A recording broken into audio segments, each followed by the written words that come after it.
हम सौरव कर्ण अपने सब केओ के प्रणाम करै छी आ सौरव कर्ण के यूट्यूब चैनल में अपने सब केओ के स्वागत करै छी। आइ हम एकटा भरदुतिया के गीत लऽ के अयलहुँ हँ। एही गीतक रचनाकार आदरणीय राजेश ठाकुर जी छथिन। बहुत बहुत आभार हुनका। बहुत सुंदर रचना।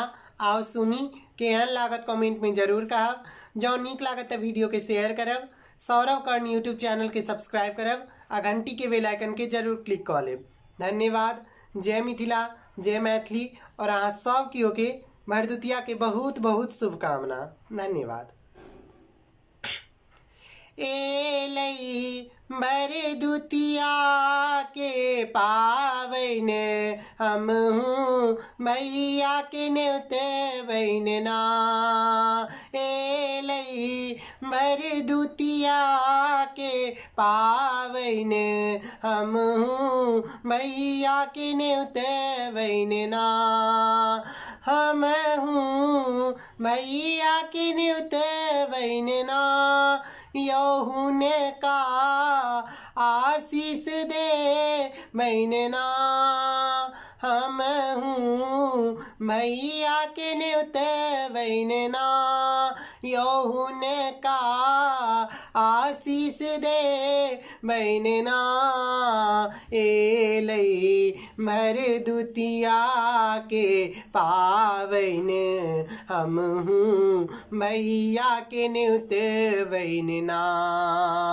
एलई भरदुतिया के पावन हमहूँ मैया के न्योतबैन ना। भोरे उठी हम अंगना नीपबै। भोरे उठी हम अंगना नीपबै। सिंदूर पिठारक अर्पण देबै। सिंदूर पिठारक अर्पण देबै। ठोप लगेबै ना। यो सिंदूरक ठोप लगेबै ना। एलई भरदुतिया के पावन हमहूँ मैया के न्योतबैन ना। एलई भरदुतिया के पावन हमहूँ मैया के न्योतबैन ना। जहिनायम के यमुना नौतलैन। जहिनायम के यमुना नौतलैन। तहिना हमहूँ भैया के नौतबैन। तहिना हमहूँ भैया के नौतबैन।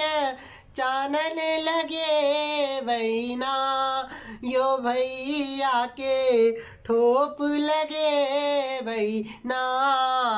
एलई भरदुतिया के पावन हमहूँ भैया के न्योतबैन ना।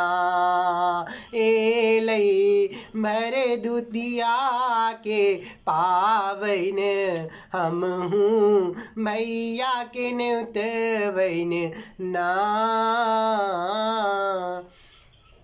गंगा यमुना के जहिना धार। तहिना भैया के हमरे और बढ़े। गंगा यमुना के जहिना धार बहैये। तहिना भैया के हमरे और बढ़े। जुग जुग जीवत ना।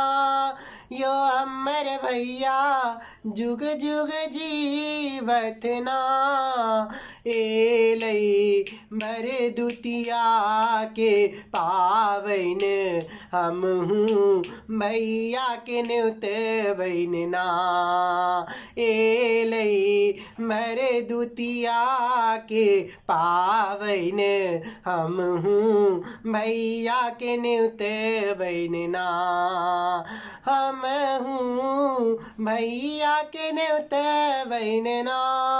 यहुन का आशीष देवैन ना हम भैया के न्योते वैन ना यौन का आशीष देवैन ना एलै भर दुतिया के पावैन हम भैया के न्योते वैन ना एलै भर दुतिया के पावैन हम भैया के न्योते वैन ना। धन्यवाद।